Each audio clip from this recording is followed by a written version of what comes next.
অ্যাঙ্গোলার বিপক্ষে আর্জেন্টিনার একাদশে কারা খেলবেন এবং কারা প্লেয়িং টাইম পাবেন সে সম্পর্কে আপনাদেরকে একটা একেবারে স্বচ্ছ ধারণা দেই। টিওয়াইসি স্পোর্টস ঠিক যেভাবে আসলে বিশ্লেষণ করেছেন আমি সেরকমটাই আপনাদেরকে জানিয়ে দিচ্ছি। নিজ থেকে আসলে কোনো কিছুই বাড়িয়ে বলবো না বা বলতেছি না। এই অ্যাঙ্গোলার বিপক্ষে কিন্তু মোটামুটি আর্জেন্টিনার স্কোয়াড থেকে ৩ জনের অভিষেক হওয়ার একটা জোর সম্ভাবনা রয়েছে।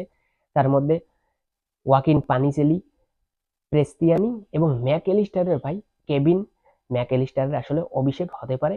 বেশি সম্ভাবনা আসলে আছে কেভিন ম্যাকঅ্যালিস্টার এবং জিয়ানলুকা প্রেস্তিয়ানির পানিসেলির অভিষেক হতে পারে, আবার না হতে পারে। এটা আসলে নিশ্চিত আগে থেকে বলার উপায় নেই।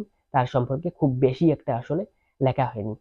অ্যাঙ্গোলার বিপক্ষে গোলকিপার হিসেবে সবাই জানেন যে জেরেনিমো রুল্লি থাকছেন এবং ডিফেন্স লাইনে পুতি রোমেরো, ওতামেন্ডি এবং তাগলিয়াফিকো।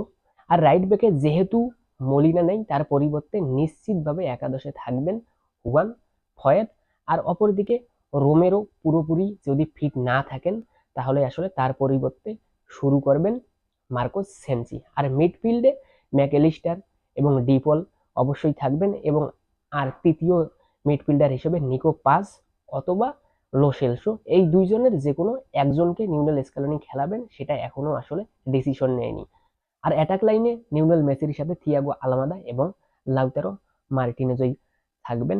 শেষ করার আগে বলি ভ্যালেন্টিন বার্কো এবং হোসে ম্যানুয়েল লোপেজ আসলে কিছুটা হলেও প্লেইং টাইম পাবেন এমনটা আসলে বলা হয়েছে।